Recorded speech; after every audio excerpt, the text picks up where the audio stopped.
السلام علیکم ورحمۃ اللہ وبرکاتہ۔ الحمد للہ نحمده ونستعینه ونستغفره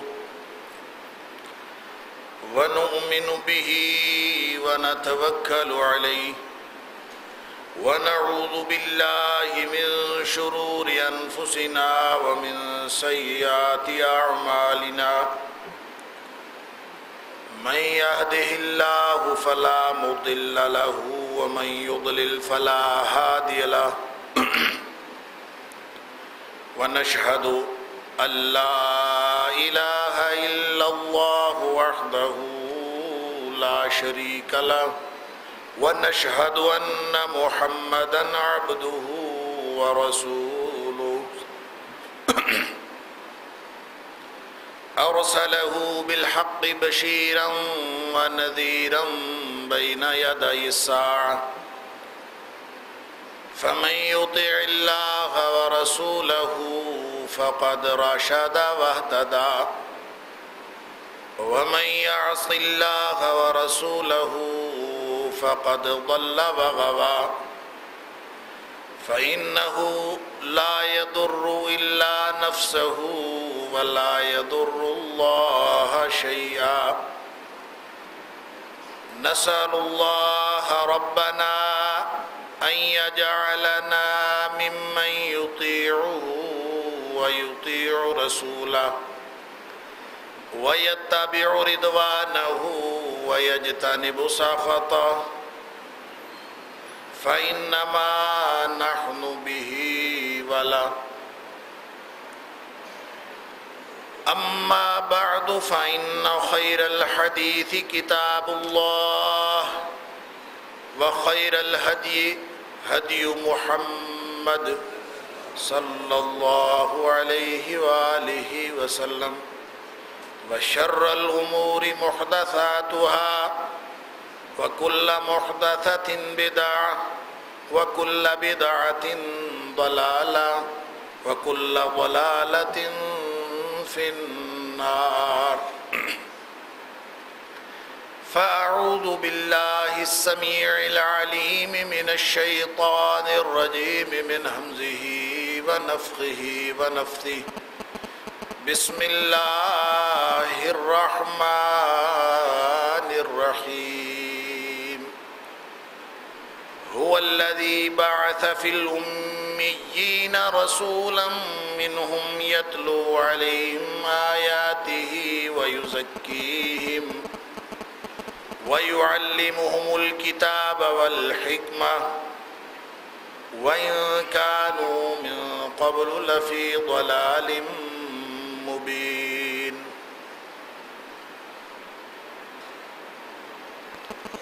وہی ذات ہے جس نے امیوں کے اندر ایک رسول صلی اللہ علیہ وآلہ وسلم مبعوث فرمائے جو انہی میں سے ہیں اور ان کا مشن ان کی ڈیوٹی اور ان کا فرض یہ ہے کہ یتلو علیہم آیاتہ ویزکیہم، کہ وہ اللہ کی آیات ان پر پڑھ پڑھ کر سنائیں اور ان کا تزکیہ فرمائیں، وَيُعَلِّمُهُمُ الْكِتَابَ وَالْحِكْمَةَ، اور ان کو کتاب و حکمت کی تعلیم دیں، وَإِن كَانُوا مِن قَبْلُ لَفِي ضَلَالٍ مُبِينٍ، اور اگرچہ وہ اس سے پہلے کھلی گمراہی میں تھے۔ صدق اللہ العظیم۔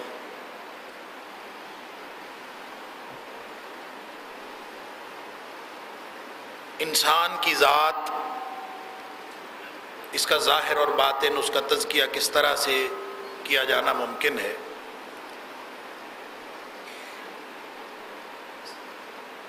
اس حوالے سے گفتگو اللہ کی توفیق سے جاری ہے،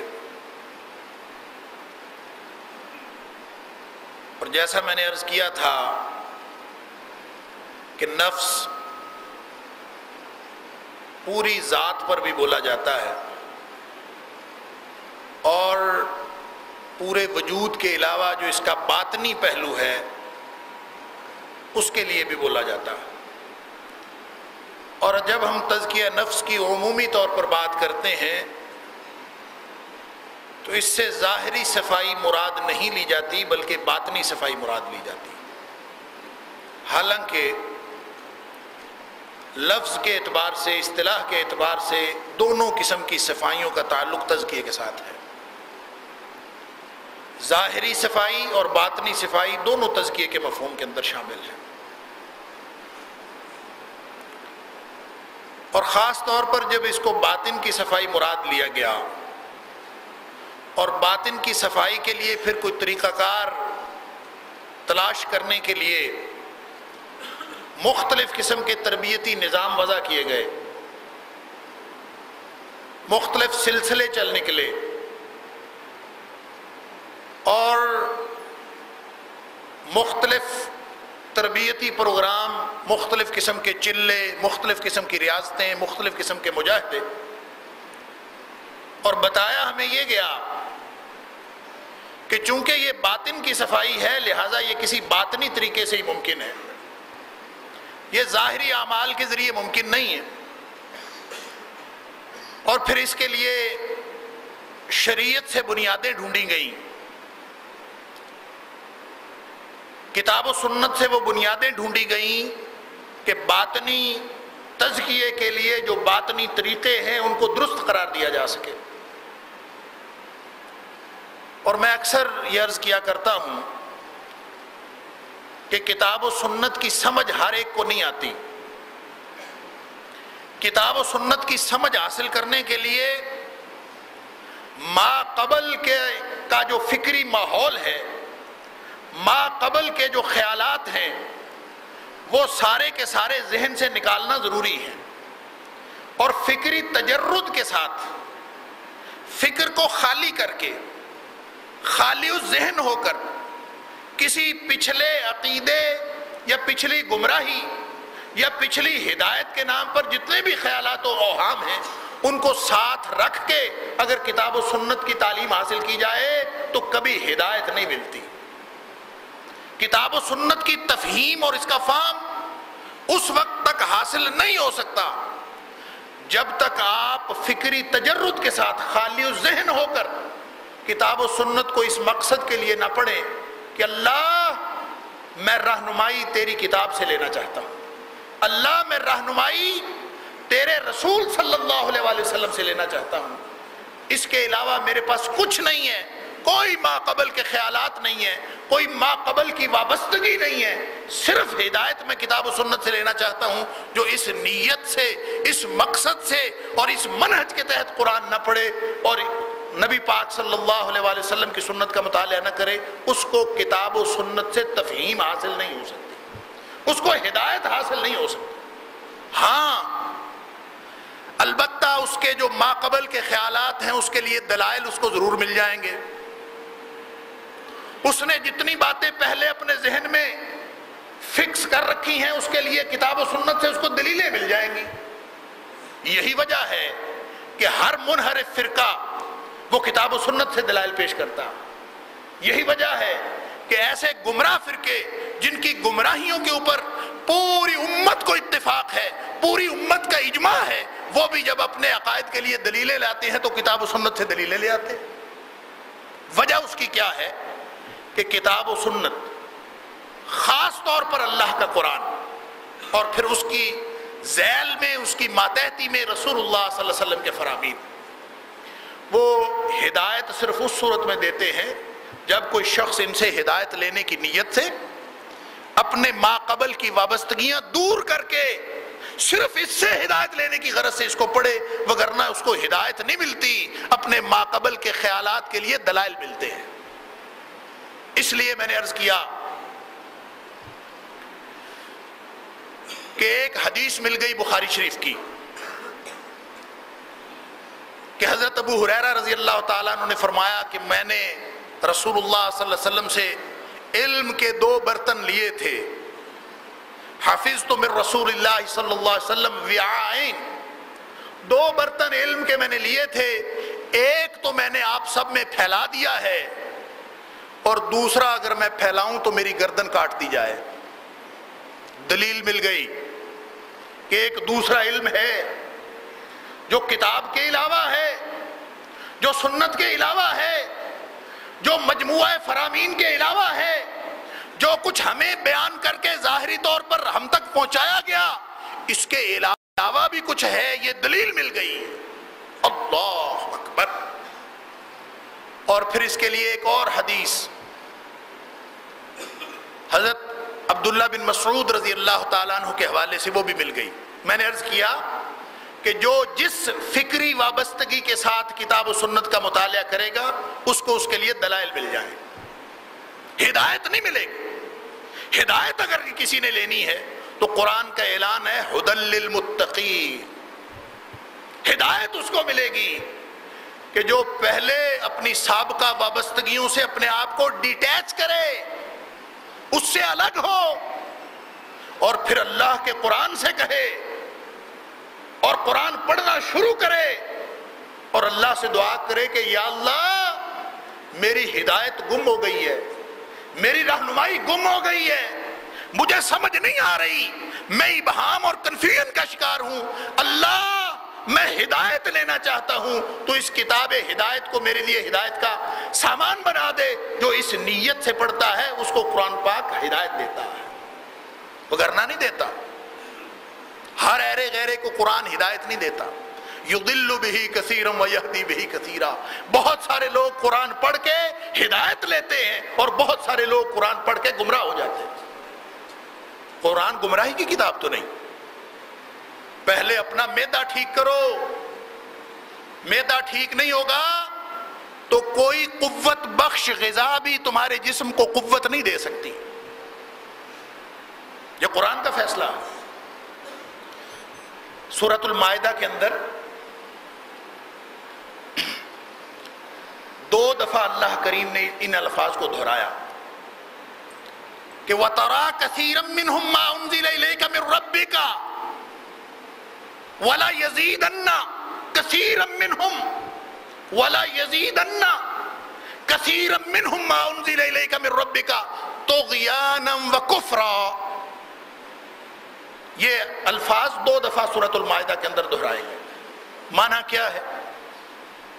نبی پاک صلی اللہ علیہ وسلم کو کہا جا رہا ہے کہ اے حبیب صلی اللہ علیہ وسلم، یہ جو قرآن تیرے اوپر نازل ہو رہا ہے نا، وَلَا يَزِيدَنَّ، یہ یقیناً اضافہ کرے گا، کثیرا منہم، ان یہودیوں اور عیسائیوں کے کفر میں، طغیانا و کفرا، قرآن نازل ہوگا، ان کی سرکشی اور ان کا کفر اور زیادہ بڑھ جائے۔ وَلَا يَزِيدَنَّ كَثِيرًا مِّنْهُمْ مَا أُنزِلَ إِلَيْكَ مِن رَّبِّكَ، یہ جو قرآن نازل ہو رہا ہے نا، یہ قرآن کا نزول کفار کے طغیان و کفر میں اضافے کا باعث بنے گا۔ حد ہو گئی۔ قرآن نعوذ باللہ من ذالک طغیان و سرکشی، کفر بڑھانے کی کتاب ہے؟ یہ تو کتاب ہدایت ہے، اس میں کوئی شک نہیں کہ کتاب ہدایت ہے، لیکن کتاب ہدایت کفار کے کفر اور طغیان میں اضافے کا باعث بن رہی ہے۔ اللہ اکبر۔ اور پھر یہ نہیں فرمایا کہ کبھی بن جاتی ہے، فرمایا وَلَا يَزِيدَنَّ، یقیناً ان کی گمراہی، ان کا کفر، ان کا طغیان اس سے بڑھے گا۔ قرآن اترتا ہے ان کا طغیان بڑھتا۔ ہم حیران ہوئے، سن کے حیرانی ہوتی ہے۔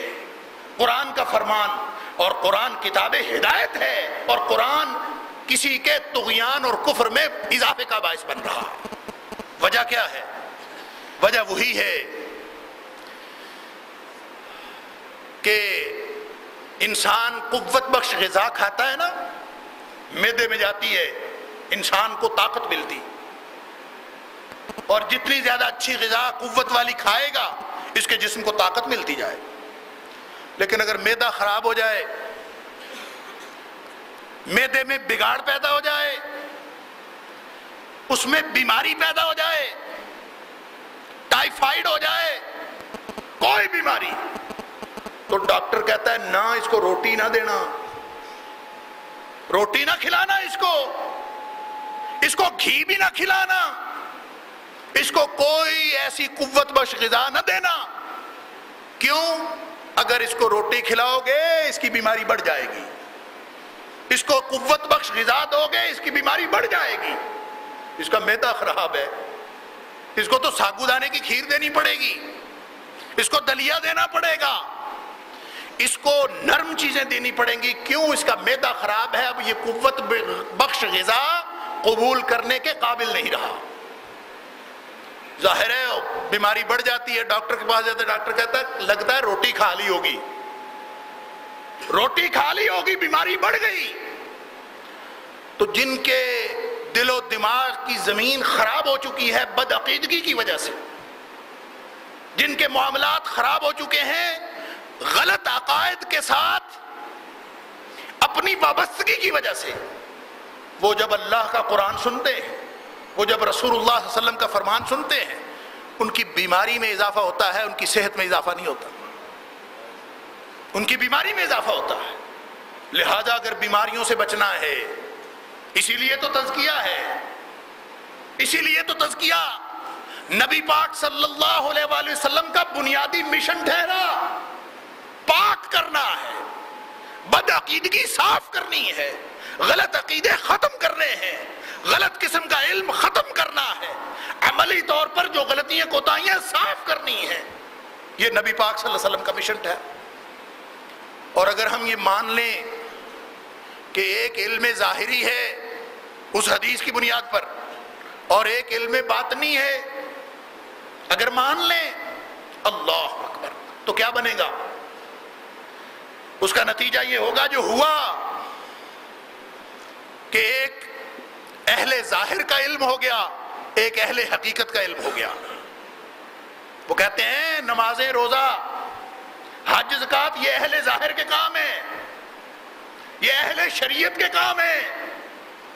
جو اہل طریقت ہیں یا جو اہل حقیقت ہیں وہ بیٹھے یہاں ہوتے ہیں، نماز مدینے پڑھ رہے ہوتے ہیں۔ معیارات میں فرق ہو گیا نا۔ اہل ظاہر تو نماز یہاں پڑھے، 5 وقت مسجد میں آئے، اور جو اہل حقیقت ہیں وہ گھر بیٹھے رہے، نہ وضو کرے نہ نماز پڑھے، کہتے ہیں مدینے نماز ہوتی ہے اس کی۔ اور تم کیا جانو اہل ظاہر؟ تم پڑھنے والے قرآن، تم پڑھنے والے حدیث، تمہیں کیا پتا؟ اصل علم جو سینوں میں آیا ہے، جو چھپ چھپا کے آیا ہے، وہ چھپے علم کے مطابق اہل حقیقت کا معیار ہی اور ہے، اہل طریقت کا معیار ہی اور ہے، اور اہل ظاہر اور اہل شریعت کا معیار اور ہے۔ اب یہ پورا نظام بن گیا، اہل حقیقت کا، اہل طریقت کا پورا سسٹم بن گیا۔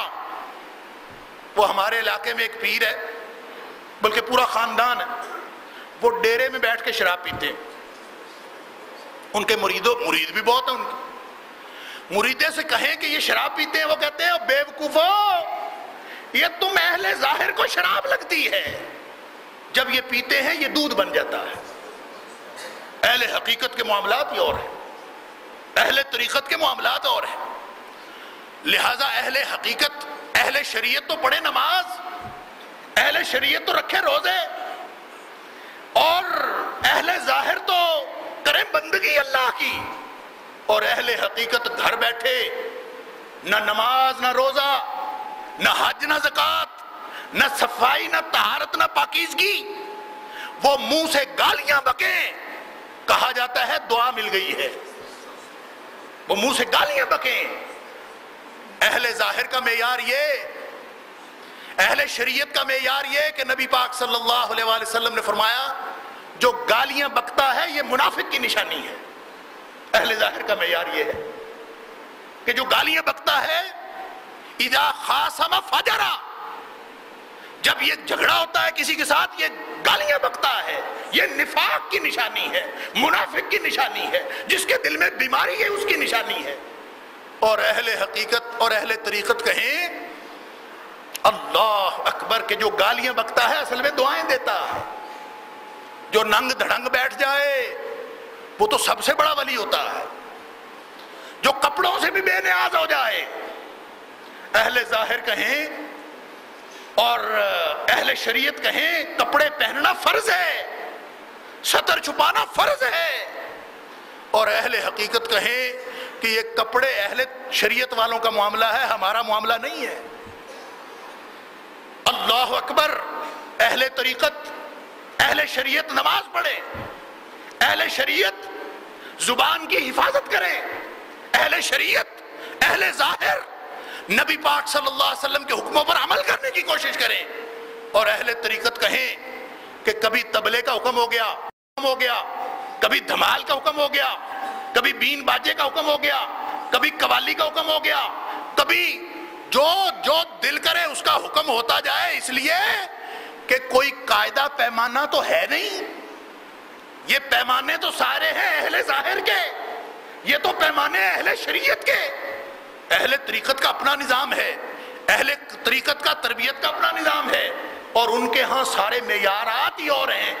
اور اہل ظاہر اگر کوئی بات کرے کتاب و سنت کے مطابق تو وہ کہتے ہیں تمہیں کیا پتا کہ اہل طریقت کا اصل مسئلہ کیا ہے، حقیقت کیا ہے، تمہیں کیا پتا؟ کوئی شراب پیے وہ دودھ بنتا ہے، جو نماز نہیں پڑھتا وہ مدینے جا کے نماز پڑھتا ہے۔ کیا معیار ایک رہ گیا؟ کہاں سے تزکیہ ہوگا؟ اس نظام سے تزکیہ ہوگا جو شریعت کے پیرالل، اس کے متوازی ایک پورا نظام کھڑا کر دیا۔ اللہ اکبر! ایک دوسری دلیل بھی ملی، حضرت عبداللہ بن مسعود رضی اللہ تعالیٰ عنہ، وہ فرماتے ہیں کہ نبی پاک صلی اللہ علیہ وسلم نے مجھے فرمایا، حضرت عبداللہ بن مسعود رضی اللہ تعالیٰ فرماتے ہیں کہ مجھے نبی پاک صلی اللہ علیہ وسلم نے فرمایا کہ عبداللہ، اللہ نے جو قرآن نازل کیا ہے نا، یہ 7 حروف 7 قراتوں پر نازل ہوا ہے۔ انزل القرآن علی 7 احرف، یہ 7 قراتوں پر قرآن نازل ہوا ہے۔ اور یہ کہنے کے بعد نبی پاک صلی اللہ علیہ وسلم نے فرمایا لِكُلِّ آیَةٍ مِّنْهَا ظَاہِرٌ وَبَاطِنٌ، ہر آیت کا ایک ظاہر ہے اور ایک باطن ہے، ہر آیت کا ایک ظاہر ہے اور ایک باطن ہے۔ اللہ! یہ بھی دلیل لے لی کہ ظاہری طور پر قرآن پڑھنے والوں کو پتہ نہیں چلتا کہ باطن میں کیا ہے۔ نبی پاک صلی اللہ علیہ وسلم نے فرمایا ایک کا ظاہر بھی ایک باطن۔ اس سلسلے میں پہلی بات تو یہ ہے، میں نے دوسری حدیث کا تجزیہ پچھلے جمعے میں کسی حد تک عرض کیا تھا، ابھی میں مزید عرض کرتا ہوں۔ اس حدیث کا، یہ جو حضرت عبداللہ